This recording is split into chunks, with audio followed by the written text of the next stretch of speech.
Hello, Dawgpound South campers.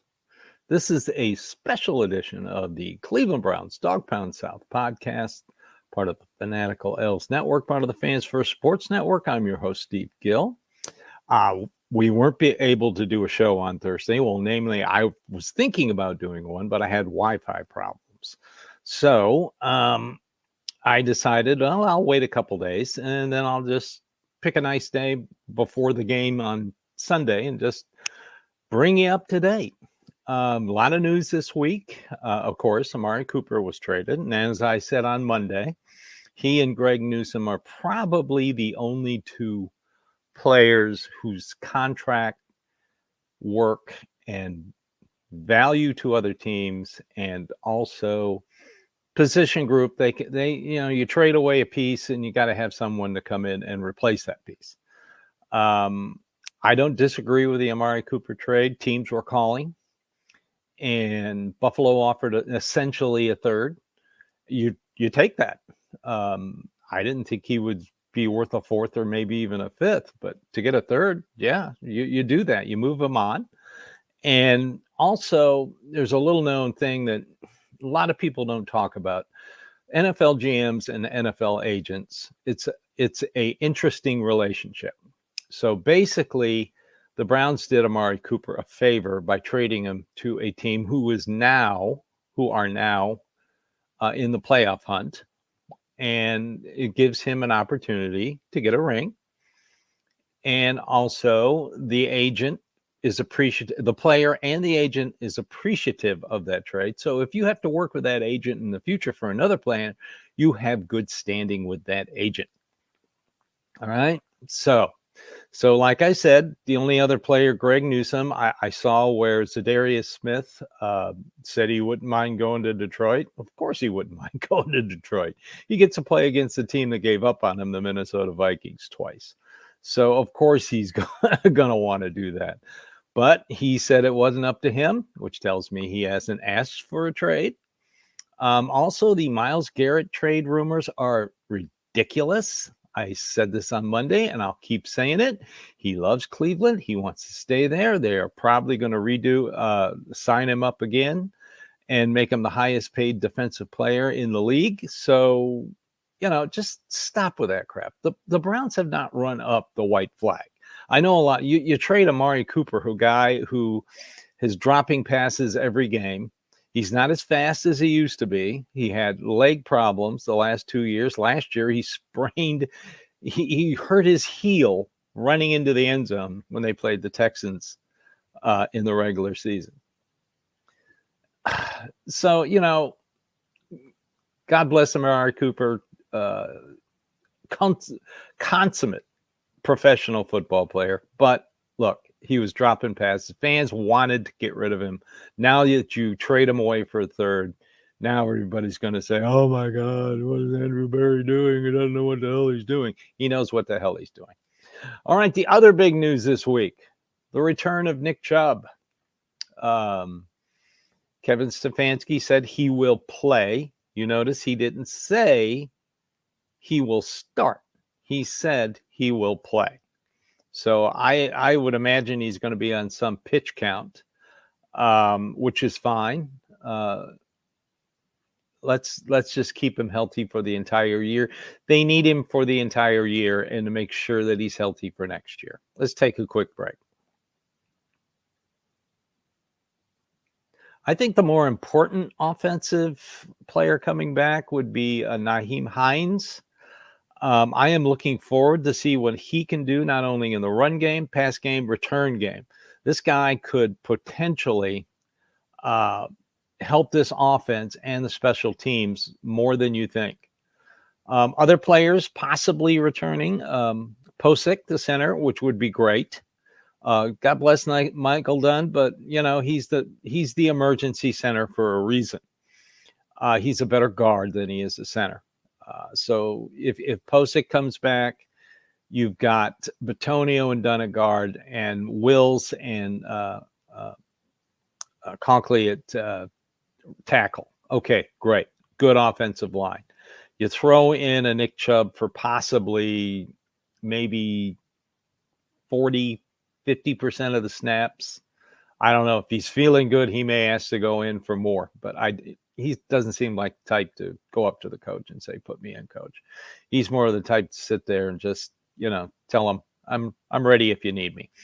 I'm interested to see the wide receivers now that Cooper is gone. I'd love to see Jamari Thrash on the field.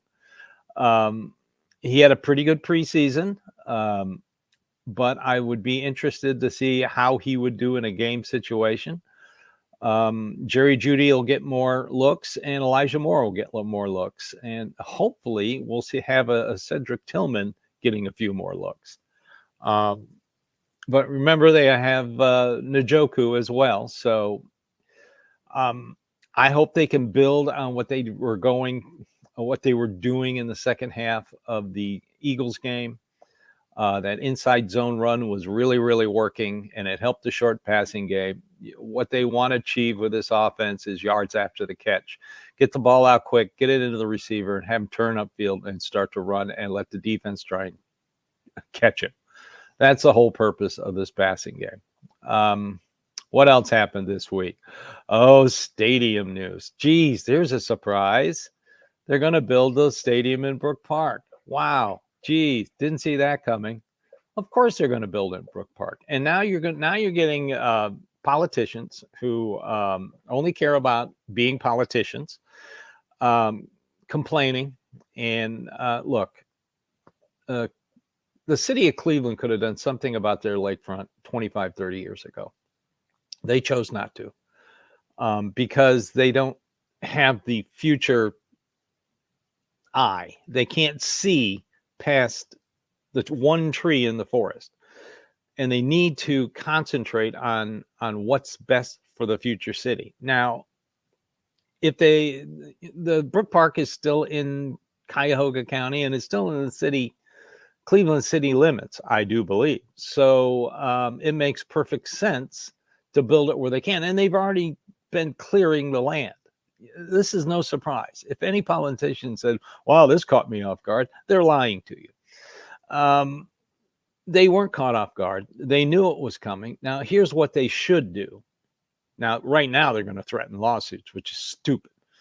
What they should do is get the Haslam Sports Group involved in helping to redo the lakefront, something they've ignored, to come down and renovate and make the lakefront more attractive. I know that your politicians are first going to tell you that businesses will suffer. I'm sorry. Smart business people figure out ways to make money. That's why they're smart business people. You don't sit there and complain. You think, you innovate, and you act. And these businesses downtown will figure out a way to make money. And like I said, whether it's a big tailgate party before the game with free shuttle service, you name it, they can do a ton of stuff. So it just amazes me that it's come to this, but they're going to do what they're going to do. A dome cannot be put on the current stadium. It can't handle it. Everybody talks about the airport, the Burke Lakefront Airport. That would take 10 years before a stadium was built. 10 years. They don't have 10 years. They've got to get started, and they've already started on it. They have to start building it now. So I completely understand. And of course, NFL owners are greedy because they're billionaires. What do billionaires want? They want more money. Simple as that. So this has been a quick Dawgpound South podcast. I want to thank everybody for watching today. We have a big game tomorrow. Bengals at Browns. Joe Burrow, not the greatest quarterback against the Cleveland Browns. 1-5 overall. 0-3 in Cleveland. People worry about Jamar Chase and T. Higgins, but they haven't played that well against Cleveland either. I think Chase has one 100-yard gain and a touchdown, and he's never averaged more than 50 passing yards against the Browns. And T. Higgins has never had a 100-yard game against the Browns. And maybe I think in those 6 games, he scored 2 touchdowns. I'm glad to see that Jordan Hicks could be back. I'm really glad to see that Juan Thornhill could be back. That he is important. Jim Schwartz can run his three safety set in the secondary, and they're going to need it. So, you don't blitz Burrow. He's a better quarterback when you blitz him. I think he's got a 103 QBR when you blitz him, 5 touchdowns. So just this year. So what you do is you pressure him and you let Myles Garrett go after him. He has, in the 6 games against the Browns, he has been sacked 20 times.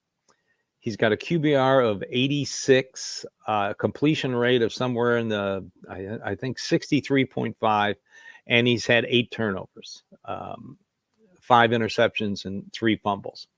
So let's just hope the Browns can be the Browns defense when Joe Burrow steps on the field. So everybody, have a great day. Enjoy your Saturday football. Ohio State's not playing, thank goodness. They need to lick their wounds after that 1-point loss. But, other great games on. So this has been the Cleveland Browns Dawgpound South podcast, special edition. I'm part of the Fanatical Elves Network, part of the Fans First Sports Network. I'm your host, Steve Gill. Again, I'm just a fan like you. So thank you for following, subscribing, watching, and listening. And everybody, enjoy your Saturday and go Browns.